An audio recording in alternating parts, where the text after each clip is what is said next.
In the endless expanses of the Eurasian steppes, where the wind whispers secrets of ancient nomads, a creature once roamed that embodied the very essence of freedom: the wild horse.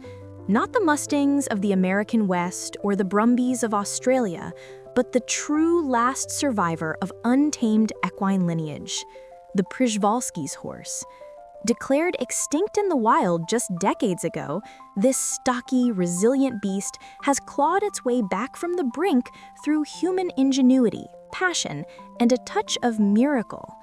Our story begins in the late 19th century, amid the age of exploration and empire. Picture the rugged landscapes of Central Asia, vast deserts of the Gobi, towering Altai mountains, and fertile valleys where rivers carve through the earth. It was here, in 1881, that Russian explorer Nikolai Przewalski, a colonel in the Tsar's army, first documented this enigmatic horse. Przewalski wasn't hunting trophies. He was a naturalist, mapping uncharted territories for the Russian Geographical Society. During an expedition into Mongolia and China's Xinjiang region, locals gifted him the skull and hide of a wild horse they'd hunted. Back in St. Petersburg, scientists examined it and declared it a new species, Equus przewalski, distinct from domestic horses. With 66 chromosomes instead of 64, a stiff, upright mane like a zebra's, and a dun coat with primitive markings like leg stripes and a dorsal eel stripe. But who were these horses before science named them? Archaeological evidence suggests Przewalski's horses, or taki, as Mongolians call them, meaning spirit or worthy of worship, have roamed the steppes for over 5,000 years. Cave paintings in France's Lascaux and Spain's Altamira, dating back 20,000 years, depict similar stocky equines, hinting at their Ice Age ancestors. They were the last remnants of the wild horses that once thundered across Eurasia, evading predators like wolves and humans alike. In Mongolian folklore, taki were sacred, symbols of the untamed soul of the land. Nomads revered them, but rarely tamed them, preferring their own hardy ponies for herding. Fast forward to the early 20th century, and the taki's world began to crumble. Their historical range stretched from the Urals in Russia to the Taklamakan Desert in China, but human expansion squeezed them into isolated pockets in Mongolia and Xinjiang. Overhunting for meat and hides, competition with livestock for grazing lands, and harsh winters decimated herds. By the 1940s, World War II and political upheavals in Asia accelerated the decline. Soldiers and refugees encroached on habitats, and poaching spiked. In 1969, the last confirmed sighting in the wild occurred in Mongolia's Gobi Desert. The International Union for Conservation of Nature, or IUCN, declared them extinct in the wild, a heartbreaking milestone. Only about a dozen individuals survived in zoos worldwide, all descendants of 13 founders captured between 1899 and 1945. This extinction wasn't just a loss of biodiversity, it was the erasure of the last link to truly wild horses.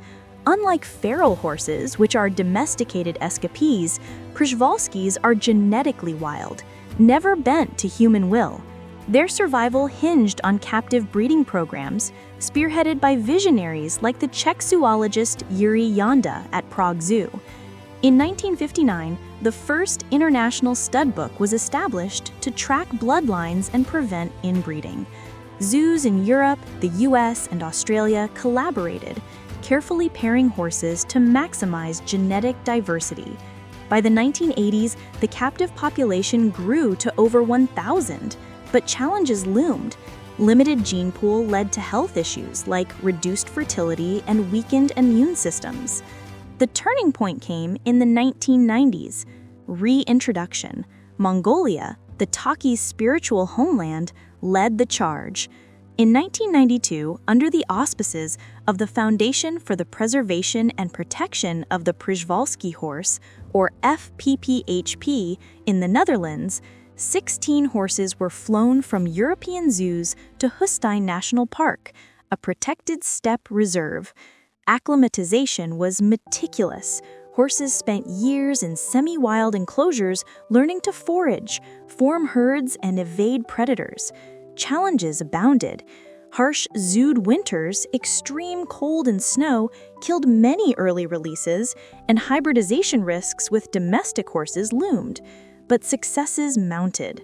By 2000, free-roaming herds established, and in 2011, the IUCN downgraded them from extinct in the wild to critically endangered. Parallel efforts blossomed elsewhere. In China, the Xinjiang Wild Horse Breeding Center, established in 1886, bred over 900 horses by 2025, a third of the global total. Releases into the Kalamaili Nature Reserve have created thriving populations, with horses adapting to arid conditions by digging for water and grazing on tough grasses. In Ukraine's Chernobyl exclusion zone, ironically, a human-free haven since 1986 disaster, Przewalskis were introduced in 1998. Amid radiation-tainted forests, they've flourished, numbering over 100 by the 2020s, proving nature's resilience. Enter 2025, a banner year for the talkie. In Kazakhstan's Altyn-Dala region, the Frankfurt Zoological Society and partners released 6 horses in June, with plans for 40 by 2028 to establish self-sustaining populations. These kertagis, as locals call them, are returning to lands they haven't roamed in centuries. In October, the Przewalski Horse Conservation Alliance, or PHCA, launched at the IUCN World Congress in Abu Dhabi, uniting global experts to combat threats like climate change and habitat loss. Today, the global population hovers around 2,500 to 3,000, with about 800 in the wild. They're endangered but thriving. Foals born in the steppes symbolize hope. Yet the fight continues. Climate change brings droughts and invasive species. Poaching persists. Genetic diversity remains fragile. Conservationists use tech like GPS collars and AI monitoring to protect them, while community programs educate locals on coexistence.